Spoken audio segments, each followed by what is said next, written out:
Hi, my name is George Blecher. This is going to be the first of some random videos that I make for my friends and family and for whoever wants to watch them. And I'm in Denmark. It's July 2021, and I'm in my garden. And I'm also being filmed by my dear niece Mimi. Mimi, do you want to just take a little bit of a look at the garden? So as you can see, it's a pretty huge garden, and we're going to take a walk through different parts of it. As I say, it's July, so it's kind of the end of the first burst of flowers. Mimi, can you take a picture of those flowers over there, those pink ones? That's one of the bushes that's still blooming like mad, called Astrid Lindgren, after the Swedish children's book writer. But most of the other rose bushes which bloom, we have old roses, so they bloom only once a year. They've really done their work. But we'll see some as they go along. So anyway, we're just walking down the garden from the house. The house is behind me. It's an old 300-year-old house, totally charming and drafty inside, but it's wonderful, especially in the summertime. In the wintertime, not so great. Anyway, we're going to, Mimi actually stayed in the house during the winter and she loved it, so maybe it's possible. Anyway, we're going to go right now to sort of the wilder part of the garden, because since the house was not used for, since the garden was not really worked on so much for the last couple of years, things just grew and went crazy. So here you can see a part of the garden that's just going in all directions at once, and it just takes constant work to weed it out, and but also it's glorious. Look at it. I mean, that rose bush, which is called Félicité et Perpétuée, is taking up half the fence.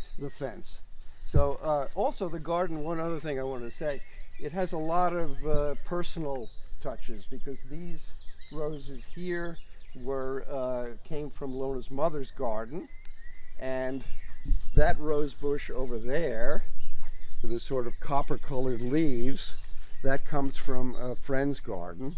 So that's what gardens do. You usually get flowers and plants from friends. Also, Mimi's taking a picture of an apple tree that was there when we came. And this other apple tree, which she's about to take a picture of now, this I planted. So we'll see. And this is a different, no, I'm sorry, this is not an apple tree. This is a plum tree. And we'll get some plums in September when I won't be here. But somebody will pick the plums. Anyway, we're walking through the garden.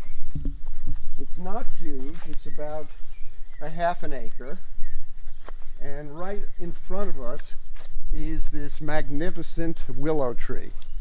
And this tree was planted as a stick, just a stick this high, by Booty, by my son. And he planted it, I think, in 1990. And look at it now. It's got to be 50 feet tall, and it's one of the most imposing trees in the whole, not just in the garden, but in the whole village. And there's another thing right under the tree I wanted to show you, which is something very Danish called a skolsten.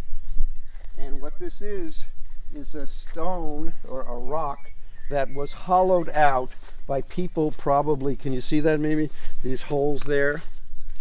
Those holes were made by people probably at least 1,500 years ago, during the Iron Age.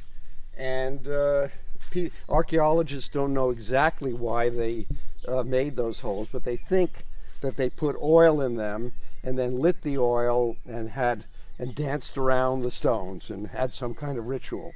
Anyway, it's a nice thought if they did do that. And that stone was actually under a part of the house back there, if you can see it, which we renovated, and because it had collapsed, there was an old a stall for animals there. So when they renovated it, they found these series of boulders under the house, which had been used as a foundation. So anyway, that is actually quite a find to have that skull stain in the garden. And now we're going to keep moving towards the backyard. And if you step out here, you can see another huge tree in front of a house. That is that's a horse chestnut tree. Can you see that, Mimi?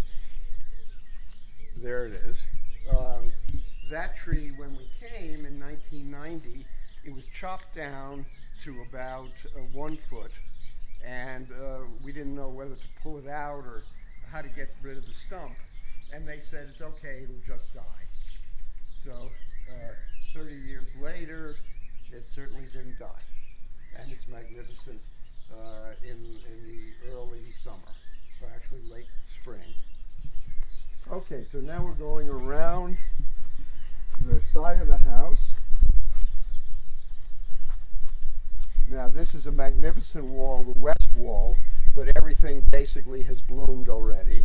But you can see there's still some action. This wonderful pink rose is called Boogie Woogie, and it blooms around sort of a little bit late in the season, so it's great, with lots and lots of blossoms. And here we are sort of coming around to the backyard to a piece of land that we just bought a few years ago. And I don't know, when I say we, I realize I didn't say much about Lona.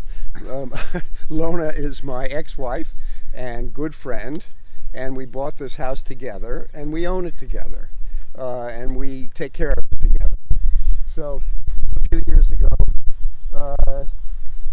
we bought this piece of land that goes back just about 15 meters, and we're just basically leaving it wild. So, and this is the back of the house where we sit. Okay. Mimi's still taking a picture of the building that's in the back.